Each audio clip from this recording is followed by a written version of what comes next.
ஜெய் ஸ்ரீ மாத்திரை நமக. ஜெய் குருதத், ஜெய் குரு பரசுராம். நேயர்களுக்கு நமஸ்காரம். நான் கரூரிலிருந்து வல்சலா பணிக்கர், பிரசன்ன ஜோதிடர். இன்றைக்கி நம்ம 2026ஆம் ஆண்டு புத்தாண்டு ராசி பலன்கள் தனுசு ராசிக்கு எப்படி இருக்குன்னு பார்க்க போகிறோம். இந்த வருடம் எப்போ பிறக்குது அப்படின்னா 2026ஆம் ஆண்டு எப்போ பிறக்குது அப்படின்னா மார்கழி மாதம் 15ஆம் தேதி புதன்கிழமை நள்ளிரவு 12 மணிக்கு கார்த்திகை நட்சத்திரம், ரிஷப ராசி, துவாதசி திதி, பாலவ கரணம், சுப யோகத்தில், கன்னியா லக்னத்தில் இந்த வருடம் பிறக்குது. இந்த வருடம் தனுசு ராசிக்கு எப்படி இருக்கும் அப்படின்னா சனி 4ஆம் இடத்துல அர்த்தாஷ்டம சனி. இந்த ஜூன் வரைக்கும் பார்த்திங்கன்னா குரு பார்த்திங்கன்னா உங்கள் ராசியை பார்ப்பார், 7ஆம் இடத்துல இருக்கார். அதுக்கப்புறம் அஷ்டம குருவாக போயிடுறாரு. இதுக்கப்புறம் ராகு பார்த்திங்கன்னா உங்களுக்கு 3லேயும், கேது 9ஆம் இடத்துலையும் இருக்கும். வருட கடைசியில் ராகு 2ஆம் இடத்துக்கு வந்துடும், குடும்பஸ்தானத்துக்கு வந்துடும். இது என்னென்னா சூப்பர் ஜாக்பாட் அடிக்க போகுது அப்படின்னு நான் பொய் சொல்ல மாட்டேன். ஓரளவு சமாளிக்கக்கூடிய இதுதான். ரொம்ப மோசமான சூழ்நிலைகள் இல்லை, ஆனால் சமாளிச்சிட முடியும். எப்படி அப்படின்னா ஒவ்வொரு விஷயத்தையும் நிறுத்தி நிதானமாக பண்ணணும். ஒவ்வொரு விஷயத்தை எடுக்கும்போது இதோடைய நல்ல விஷயங்கள் என்ன, இது கெட்ட விஷயங்கள் என்ன, இது பாசிட்டிவாக முடிஞ்சால் என்ன பலன், நெகட்டிவாக முடிஞ்சால் நம்ம எதிர்பார்க்காத மாதிரி முடிஞ்சால் இதை நம்ம எப்படி ஹேண்டில் பண்ணுறது அப்படிங்கிறத யோசிக்கணும். ஒரு விஷயத்தை எடுத்து அதுக்கு 2 பக்கம் இருக்கும் இல்லையா? ஸோ இதை நீங்கள் சிந்தித்து செயல்பட்டாலே இந்த வருஷத்தை வெற்றிகரமான வருஷமாக உங்களால் மாற்ற முடியும். உங்கள் வாழ்க்கை உங்கள் கையிலங்கிற மாதிரி. தனுசு ராசி அப்படின்னாலே 2, அது என்னென்னா உபய ராசி. அப்போது 2 விஷயமாக நீங்கள் பிளான் பண்ணிக்கணும். ஒரு பிளான் போடும்போது பிளான் ஏ, பிளான் பி அப்படின்னு போட்டுக்கிட்டிங்கனாலே சூப்பர். ஏன் சொல்கிறேன் அப்படின்னா உங்களுடைய ராசியை 10ஆம் பார்வையை சனி பார்க்குது. எப்பெல்லாம் சந்திரனை சனி பார்க்குதோ அந்த டைம் பார்த்திங்கன்னா நீங்கள் நினச்ச விஷயங்கள் உங்களுக்கு ஃபேவராக மாறுறதுக்கு கடுமையாக உழைக்கணும். பல தடவை முயற்சி பண்ணதுக்கப்புறம் தான் சக்ஸஸ் ஆகும். அதுக்காகத்தான் நான் இவ்வளோ தூரம் சொல்கிறேன். சரி, பிஸ்னஸை பொறுத்த வரைக்கும் எப்படி இருக்கும் அப்படின்னா உங்கள் ராசிக்கு 10ஆம் இடத்தை குரு சனி பார்க்குறாரு. இதனால் நல்ல அமைப்புகள் தான். சனி பார்வை உழைப்புக்கு நல்ல அமைப்பை கொடுத்துருங்க, நல்ல காசு பணம் கொடுக்கும். உழைப்பை பொறுத்த வரைக்கும் பிரச்சனையே கிடையாது. சனியை பொறுத்த வரைக்கும் உழைப்பு அப்படிங்கிறது நல்ல சாதகமான சூழ்நிலையை உருவாக்கி கொடுக்கும். நீங்கள் கடுமையாக உழைக்கிறீங்க, கஷ்டப்படுறீங்க அப்படின்னா பெரிய லெவலில் சனினால் உங்களுக்கு பாதிப்புகள் இருக்காது. ஆனால் நீங்கள் சோம்பேறியாக இருந்தீங்க அப்படின்னா நீங்கள் எதிர்பார்த்த ரிசல்ட்டை கொண்டு வர முடியாது. எல்லாமே தொட்டது எல்லாமே ஃபெயிலியர் ஆகிரும். இன்னும் விரக்தி மனநிலைக்கு போயிடுவீங்க. அதனால் என்னென்னா இந்த சனியோடைய பார்வை இருக்கனால நீங்கள் தொழில் பண்ணுறவங்களா இருந்தால் நல்லா ஓடணுங்க. அதாவது ஓடணும் மீன்ஸ் என்னென்னா இரவு பகல் பாராமல் உங்கள் தொழிலுக்காக உழைப்பை நீங்கள் போட்டிங்கன்னா மட்டும்தான் நீங்கள் நினச்ச விஷயங்கள் நல்ல க்ரோத் ஆகும். இல்லை அப்படின்னா நீங்கள் எதிர்பார்த்த விஷயங்கள் உங்களுக்கு காரியங்கள் எதுவுமே கைகூடாமல் போயிடும். அதனால் ரொம்ப ரொம்ப கவனமாக கையாளுங்கன்னு தான் நான் சொல்லுவேன். குருவோடைய பார்வை உங்களுக்கு 6 மாதத்துக்கு இருக்குது. ஜூன் 2026 வரைக்கும் உங்கள் ராசியை பார்க்குது. அதனால் எல்லாத்தையும் சமாளிக்கக்கூடிய திறமைகள் இருக்குது. இந்த ஜூன் மாதத்துக்கு அப்புறம் குரு அஷ்டமத்துக்கு போகிறாரு. அஷ்டமத்துக்கு போகும்போது குருவோடைய அனுகிரகம் இருக்காது. அப்போது எந்த ஒரு விஷயத்தையும் நிறுத்தி நிதானமாக செய்யணும்.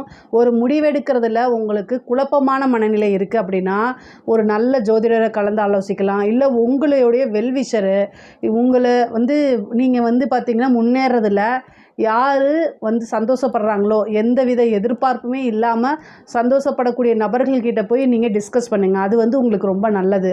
ஆனால் அஷ்டமத்தில் இருந்து 2ஆம் இடத்தை பார்க்குறாரு. நல்ல வருமானம் நிறைய 2ஆம் இடம்ங்கிறது பணம் அப்படிங்கக்கூடிய விஷயம். அதனால் அதை பார்த்துறாரு. முக்கியமாக 4 பார்க்குறாரு. உற்பத்தி சார்ந்த தொழில்கள், மேனுஃபேக்சரிங்கு, லாஜிஸ்டிக்ஸு இது மாதிரி இருக்கிறதுக்கெலாம் ரொம்ப ரொம்ப சூப்பருங்க. தனுசு ராசியில் லாஜிஸ்டிக்ஸ் ஃபீல்டில் இருக்கிறீங்க அப்படின்னா ரொம்ப ரொம்ப சூப்பராக இருக்கும். மிகப்பெரிய லெவலில் உங்களுக்கு சக்ஸஸ்ஸு, நல்ல வருமானம், முதலீடுகள்லாம் நல்ல ரெட்டிப்பாகிறதுக்கு உண்டான அமைப்புகள் இது எல்லாமே இருக்குது. உத்தியோகத்தை பொறுத்த வரைக்கும் எப்படி இருக்குது அப்படின்னா 6ஆம் இடம், உங்களுக்கு 6ஆம் இடத்தை சனி பார்க்குறாரு. அப்போ என்னென்னா நல்ல உழைப்பு போட்டிங்க அப்படின்னா கை மேலே பலன் கிடைக்கும். நல்ல லாபம் வரும், சேலரி இன்க்ரிமெண்ட் கிடைக்கும். ஒர்க்கு ப்ரெஷரும் ஜாஸ்தியாக தான் இருக்கும், ஒர்க் பர்டன் ஜாஸ்தியாக தான் இருக்கும். சனியோடைய பார்வைங்கிறனால பணிச்சுமைகள் இருக்கும். நீங்கள் வேலை பார்க்கக்கூடிய இடத்துல தேவையில்லாத வார்த்தைகளை விடாதீங்க. நல்லதாக இருந்தாலும் சரி, கெட்டதாக இருந்தாலும் சரி, தாமரை இலை தண்ணீர் எப்படி இருக்குமோ அது மாதிரி கூட வேலை பார்க்கவங்க கிட்ட ரிலேஷன்ஷிப்பில் அப்படி இருங்க. ரொம்ப ஒட்டி உறவாடுனீங்க அப்படின்னா அது மனக்கசப்பையும் சங்கடங்களையும் ஏற்படுத்திடும். அதனால் இந்த தடவை இதை தவிர்க்கிறது ரொம்ப ரொம்ப நல்லதுங்க.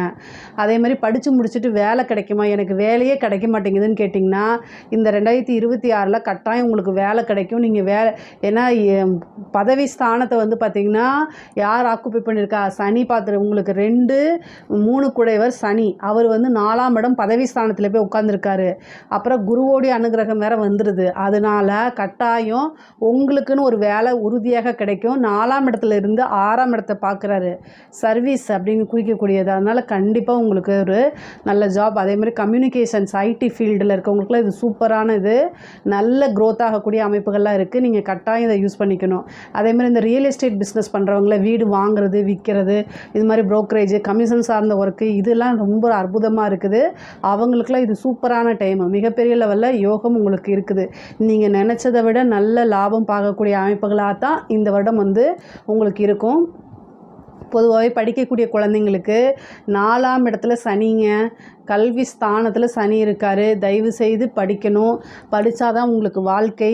முக்கியமாக தனுசு ராசியில் இருக்கக்கூடிய குழந்தைகள் இருப்பாங்களா, அவங்களுடைய பேரண்ட்ஸு நல்லா மோட்டிவேட் பண்ணி குழந்தைகளை கொண்டு வரணும். ஏன்னா அவங்களுக்கு இயல்பாக சனியோடைய பார்வை இருக்கனால படிக்கணுங்கிற எண்ணம் வராது. புக் எடுத்தாலே அப்படியே குழந்தைங்க எங்கே போயிடுவாங்க, இந்த அதாவது 10th + 2லாம் வந்து பார்த்திங்கன்னா இன்ஸ்டா போகலாம், இது மாதிரி அதை பார்க்கலாம், ரீல்ஸ் பார்க்கலாம், வாட்ஸ்அப்பில் ஸ்டேட்டஸ் வைக்கணும், அவன் இந்த ஸ்டேட்டஸ் வச்சுருக்காங்க, நாங்கள் இந்த ஸ்டேட்டஸ் வைக்கணும் அப்படிங்கிறலாம் எண்ணம் போகும். ஆனால் பேரண்ட்ஸ் கண்ட்ரோல் பண்ணி படித்தாதான் சோறு அப்படின்னு நீங்கள் ஸ்ட்ரிக்டாக இருந்தால் மட்டும்தான் உங்கள் குழந்தைகள் நல்லா படித்து பாஸ் ஆவாங்க. இல்லைன்னா ஃபெயில் ஆகிறதுக்கு கூட அமைப்புகள் இருக்குது.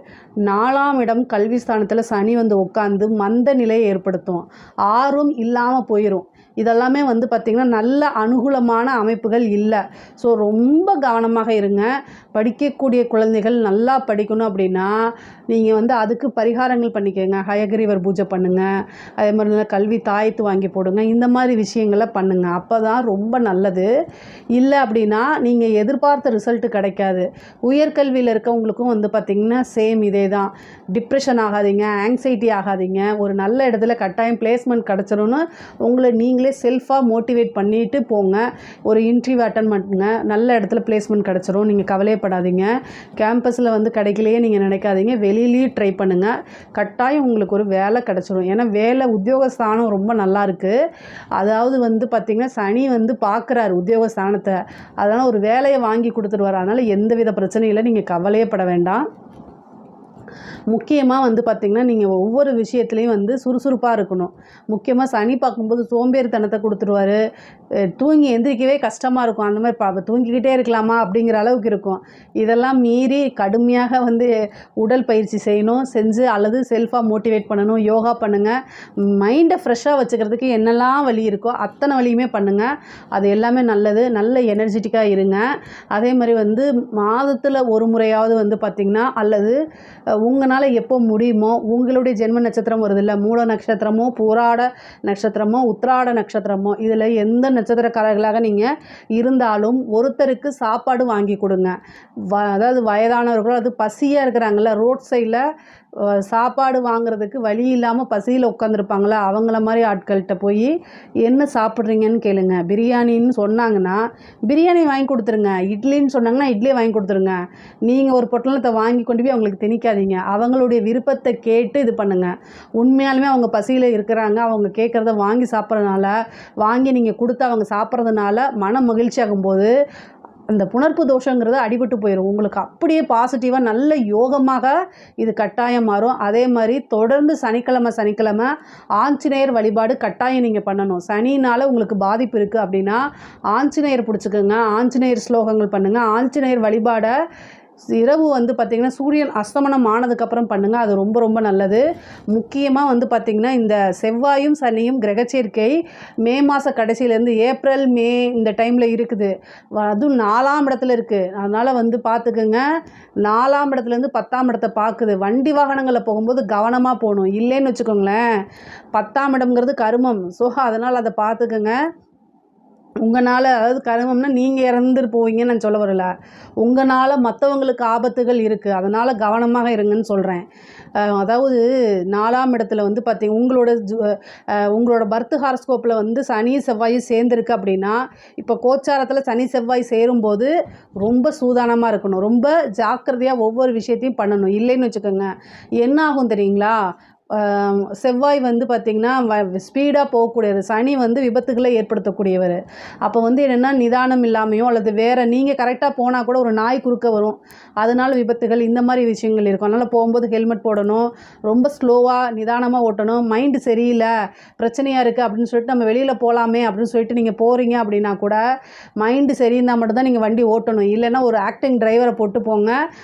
வண்டி வாகனங்களில் போகும்போது ரொம்ப ரொம்ப நீங்கள் கவனமாக போகணும். ஏன் அப்படின்னா, சனியும் செவ்வாயும் உங்களுக்கு 4ஆம் இடத்துல சேர்ந்துருக்கு. அதனால் நீங்கள் கரெக்டாக போனால் கூட வந்து நாய் குறுக்கா வந்துச்சுன்னா என்ன பண்ணுறது? அதனால் அது வந்து ஏன்னா 10ஆம் இடத்த பார்க்குதுங்க. ஸோ அதனால் இந்த பிரச்சனைகள் இருக்கிறதுனால மைண்டு சரியில்லை அப்படின்னா வண்டி வாகனங்களை ஓட்டாதீங்க.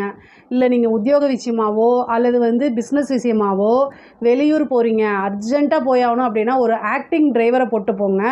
அப்படி இல்லையா, ட்ரெயின் புக் பண்ணி போங்க, பஸ் புக் பண்ணி போங்க, ஃப்ளைட்டில் கூட போங்க. காசு செலவாகுதேன்னு பார்க்காதீங்க. ஆனால் நீங்களே ஏதாவது இதாகும்போது அதுக்கு பெரிய விபத்து கண்டாகுது, அதனால் வந்து நிறைய செலவாகும் இல்லைங்களா? அதனால் இதெல்லாம் தவிர்த்துருங்க. 4ஆம் இடம்ங்கிறது வண்டி வாகனங்கள் ஸ்தானம். அது மட்டும் இல்லை, உங்களுக்கு சனியும் செவ்வாயும் 4ஆம் இடத்துல சேர்ந்துருக்கு. அப்போது கால சூழ்நிலைகள் சரியில்லாத போது நம்ம வந்து எது ஃபேவராக இருக்கோ அதை மாற்றிக்கிறது ரொம்ப ரொம்ப நல்லது. இந்த தனுசு ராசியில் இருக்கக்கூடியவங்களுக்கு வந்து பார்த்திங்கன்னா, கலத்திர ஸ்தானம் திருமணம் ஆகுமான்னு பார்த்தா, திருமணம் ஆகிறதுக்கு வந்து குருபலம் இருக்குது. 6 மாத காலம் வந்து பரிபூரணமான குருபலம் இருக்குது. இந்த 6 மாதத்துக்குள்ளே நீங்கள் திருமணம் தை மாதத்துக்குள்ளே சில பேருக்கு வந்து திருமணம் நடக்கிறதுக்கு உண்டான அமைப்புகள்லாம் இருக்குது. அதுக்கப்புறம் அஷ்டமத்து குரு போயிடுச்சு அப்படின்னா 6 மாதம் வந்து உங்களுக்கு குருபலம் இல்லை. பொதுவாகவே வந்து இந்த 6 மாத காலம் மட்டும்தான் உங்களுக்கு குருபலம் இருக்குது. புத்திர பாக்கியம் இருக்கான்னு பார்த்தா 5ஆம் இடத்துக்கு சனியோடைய பார்வை, ராகு கேது பார்வை, அந்த மாதிரி எதுவுமே இல்லை. கோச்சார ரீதியாக இல்லை.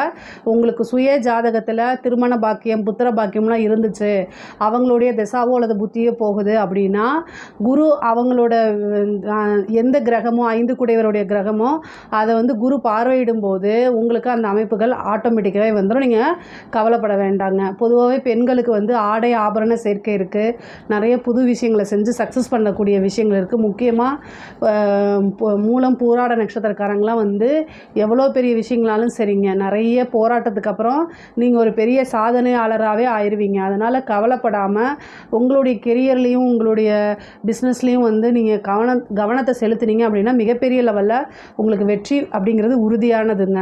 காசு பணம் நல்லா சம்பாதிக்க முடியும். குடும்பத்தில் வந்து அப்பப்போ சண்டை சச்சரவுகள், வாக்குவாதங்கள் இருக்கும். கணவருக்கு வந்து பார்த்திங்கன்னா தேக ஆரோக்கியத்தில் பிரச்சனைகள் இருக்குது. ஸோ அதனால் அவரை நீங்கள் டேக் கேர் பண்ணுறது ரொம்ப ரொம்ப அவசியமானது. அஷ்டமத்து குரு வந்து மாங்கல்ய ஸ்தானத்துக்கு கெடுபலனை உண்டு பண்ணும். ஸோ அதனால் கணவருடைய தேக ஆரோக்கியத்தில் கவனமாக இருங்க.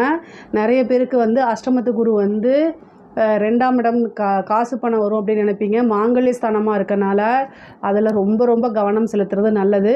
தேவையில்லாத நபர்கள்கிட்டயோ அறிமுகம் இல்லாத நபர்கள்கிட்டயோ பேசுகிறத அவாய்ட் பண்ணிக்கோங்க. உங்களுடைய பேருக்கு களங்கம் விளைவிக்கிற மாதிரி யாராவது ஒரு இன்சிடெண்ட்டை கொடுத்துருவார். ஸோ குரு வந்து அஷ்டமத்துங்கும் போது பேர் அவமானங்கள் இந்த மாதிரி விஷயங்கள்லாம் கொடுத்துரும். அதனால் ரொம்ப ரொம்ப கவனமாக இருங்க. வண்டி வாகனங்களை போகும்போது நீங்களும் கவனமாக இருங்க. பொதுவாகவே வந்து வீடு கட்டக்கூடிய அமைப்புகள் இருக்குது. 4ஆம் இடத்துங்கிறதுனால சனி உங்களுக்கு குருவோடைய பார்வையில் வராரு. அப்போ வீடு கட்டக்கூடிய அமைப்புகள் இருக்குது. சில பேருக்கு கட்டின வீடையே வந்து வாங்கக்கூடிய அமைப்புகள்லாம் இருக்குங்க. அதே மாதிரி வந்து தொழில் ரீதியாக நிறையா நான் சொன்னேன் இல்லைங்களா, அது மாதிரி கடன் ரீதியான இருக்கக்கூடிய பிரச்சனைகளுக்கு ஒரு சோர்ஸ் அப்படிங்கக்கூடிய ஒரு விஷயம் உருவாகும். ஏதோ ஒரு வகையில் வரதுக்குண்டான அமைப்புகள் இருக்குது. குரு அஷ்டமது காலத்துக்கு வந்ததுக்கப்புறம் பினாமி சொத்துக்கு நீங்கள் வந்து இன்சார்ஜாக இருப்பீங்க. பினாமி சொத்துக்கள் வரும். அதே மாதிரி உயில் சொத்துக்கள் வரும். கோர்ட்டு கேஸ் வழக்குகளில் வந்து வெற்றி அடைக்கிறதுக்கு உண்டான அமைப்புகள்லாம் இருக்குது. முக்கியமாக 9ஆம் இடத்துல கேது இருக்கனால நீண்ட தூர பிரயாணங்கள் பண்ணி ஒரு புனித யாத்திரை போகிறது, கோவில்களுக்கு போகிறது, புனித நதிகளில் நீராடுறது, இந்த மாதிரி அமைப்புகள் இருக்குது. ராகு வந்து பார்த்திங்கன்னா 3ஆம் இடத்துல இருக்கனால உங்களுக்கு உண்டான சொத்து சேர்க்கை வரும், பாக பிரிவினை வரும். இது நாள் வரைக்கும் ஒரு சொத்தை ப்ராப்பர்ட்டியை விற்றுட்டு இன்னொரு இடம் வாங்க முடியலன்னு தவிக்கிறவங்களுக்குலாம் இந்த டைம் சூப்பரான டைமு. இப்போ மூவ் பண்ணுங்கள். உடனே வீடு வந்து விற்கிறதும் சரி வாங்குறதும் சரி ரெண்டுமே உங்களுக்கு இருக்குது. 3ஆம் இடத்துல ராகு இருக்கனால உங்களுக்கு உண்டான பாகப்பிரிவினை தன்னால் சேரும். இளைய சகோதரனுடைய ஆதரவுகள் உங்களுக்கு கிடைக்கும். அவங்களுடைய தேக ஆரோக்கியத்தில் கவனமாக இருங்க. முக்கியமாக தனுசு ராசிக்காரங்க எந்த விஷயத்தில் கவனமாக இருக்கீங்களோ இல்லையோ, கம்யூனிகேஷன் விஷயம், சோஷியல் மீடியாவில் நீங்கள் ஹேண்டில் பண்ணக்கூடிய விஷயங்கள் இதில் எல்லாம் கவனமாக இருங்க. இல்லைன்னா உங்களோட விஷயங்கள் மிஸ்யூஸ் பண்ணப்படும். ஸோ அதனால் கவனமாக கேர்ஃபுல்லாக இருங்க. அரசாங்க அதிகாரிகளுக்கெல்லாம் எப்படி இருக்குன்னா ரொம்ப நல்லா இருக்குது. 4ஆம் இடம் பதவி ஸ்தானம் சனி இருக்கார். அதனால் வந்து என்னென்னா பதவி ஸ்தானம் ஒரு நல்ல பதவி கிடைக்கிறதுக்கு உண்டான அமைப்புகள், பெரிய மனிதர்களுடைய தொடர்புகள், ஆனால் உயர் அதிகாரிகளுடைய அழுத்தங்களுக்கு ஆளாகிற மாதிரி இருக்கும். பொதுவாகவே தனுசு ராசிக்காரங்க பல விஷயங்களை சமாளிக்கக்கூடிய தன்மையும் சாதுரியமும் உங்களுக்கு இருக்குது. ஸோ அதே மாதிரியே நிறைய விஷயங்களை சமாளிச்சிருங்க. இந்த காலகட்டத்தில் எடுத்தோம் கவுத்தோங்கிற விஷயங்களை பேசாதீங்க. அஷ்டமத்தில் குரு வரக்கூடிய காலகட்டங்களில் நம்மளை காப்பாற்றுறதுக்கு பெருசாக யாரும் சப்போர்ட் பண்ண மாட்டாங்க. அதனால் இந்த காலகட்டங்களில் ரொம்ப ரொம்ப ஜாக்கிரதையாக இருங்க. இல்லை அப்படின்னா பிரச்சனைகளை ஹேண்டில் பண்ணுற மாதிரி இருக்கும். ரொம்ப ஜாக்கிரதையாக இருந்துக்கங்க. அரசியல்வாதிகளை பொறுத்த வரைக்கும் இந்த பதவி ஸ்தானத்தில் சனி இருக்குது, குரு அஷ்டமத்துக்கு போகிறாரு. வெற்றி வாய்ப்புகள் வந்து ரொம்ப ரொம்ப குறைவாக இருக்குது. உங்களுக்கு வந்து மக்களுடைய செல்வாக்கு நாளுக்கு நாள் குறைஞ்சிட்டு வரும். நீங்கள் வந்து ஒரு நல்ல பொசிஷனில் இருந்தீங்கன்னா அந்த பொசிஷன்லேருந்து இறக்கி உங்களோட பதவியை வேறொருத்தங்க பிடுங்கிறதுக்காக காத்துக்கிட்டு இருப்பாங்க. பதவியை தக்க வச்சுக்கிறதுக்கு வழிபாடு பண்ணுங்கள், இறை வழிபாடு பண்ணுங்கள், பூஜைகள், பரிகாரங்கள், யாகங்கள், வேள்விகள்லாம் பண்ணுங்கள். நல்ல வழிகாட்டுதல் இருக்கணும். குரு வந்து மறையும் போது உங்களுக்கு வந்து என்னென்னா கட்சி தலைமையிடம் கூட உங்களுக்கு சப்போர்ட் பண்ணாது. ஏதாவது ஒரு அலிகேஷன் வைக்கிறாங்க அப்படின்னா கட்சி வந்து உங்களுக்கு நீங்கள் அவங்களுடைய ஆளுன்னு சப்போர்ட் பண்ணணும்ல, அந்த சப்போர்ட்டை கூட இழக்கிறதுக்கு உண்டான அமைப்புகள் இருக்குது. அதனால் கூடுதல் கவனம் தேவை. தேவைப்பட்டால் என்னை கான்டாக்ட் பண்ணுங்கள். கட்டாயம் உங்களுக்கு வழி நடத்துகிறேன். நான் என்ன பூஜை பண்ணணும், பரிகாரங்கள் பண்ணணும் அப்படின்னு உங்களுக்கு நான் சொல்லிக் கொடுக்குறேன். பொதுவாகவே வந்து பார்த்திங்கன்னா இந்த தனுசு ராசிக்காரங்களுக்கு வந்து கலைத்துறை சம்மந்தப்பட்டவங்களுக்கு ரொம்ப ரொம்ப அருமையாக இருக்குது. பல விஷயங்களை சாதிக்கக்கூடியதும், நெகட்டிவோ பாசிட்டிவோ நீங்கள் ஒரு பப்ளிக் ஃபிகர் ஆயிடுவீங்க. மிகப்பெரிய லெவலில் பொதுமக்களிடையே ஆதரவு உங்களுக்கு கிடச்சி போகும். காசு பணத்தை சம்பாதிக்க முடியும். வெளிநாடுகளுக்கு போகக்கூடிய அமைப்புகள் இருக்குது. தனுசு ராசிக்கு வந்து வெளிநாட்டில் போய் வேலை பார்க்கக்கூடிய யோகம் இந்த வருடம் இருக்குது. இதை ட்ரை பண்ணிங்க அப்படின்னா கட்டாயம் நீங்கள் போக முடியும். பொதுவாகவே தனுசு ராசிக்கு பொருளாதார வாழ்க்கை ரொம்ப சிறப்பாக இருக்குது. குடும்பத்தில் வந்து சப்போர்ட் கிடைக்காது. உங்களுடைய டென்ஷனை வந்து வீட்டுக்குள்ளே காமிச்சிடாதீங்க. வெளியில் போகும்போதும் சரிங்க, வீட்டுக்குள்ளே போகும்போதும் சரி, நிறுத்தி நிதானமாக இருக்கணும். பொதுவாகவே நீங்கள் இந்த வருடம் முழுவதுமே வந்து ஒவ்வொரு முடிவு எடுக்கும் போதும் நிதானமாக எடுங்க. மெடிடேஷன் அதிகமாக பண்ணுங்கள், யோகா பண்ணுங்கள். மனசை வந்து நல்லா அப்படியே ஸ்ட்ராங்காகவும் பாசிட்டிவாகவும் வச்சுக்கணும். அதாவது நிதானம் அப்படிங்கக்கூடிய ஒரு விஷயத்தை கடைபிடிச்சிங்க அப்படின்னா இந்த 2026 அத்தனை விஷயத்தையும் நீங்கள் சாதிக்க முடியும். இதில் ஏதாவது சந்தேகங்கள் இருக்குது அப்படின்னா கமெண்ட்ஸில் கேளுங்க. கட்டாயம் நான் ஆன்சர் பண்ணுறேன். நேயர்கள் அனைவருக்கும் ஆங்கில புத்தாண்டு நல்வாழ்த்துக்கள். நன்றி, வணக்கம்.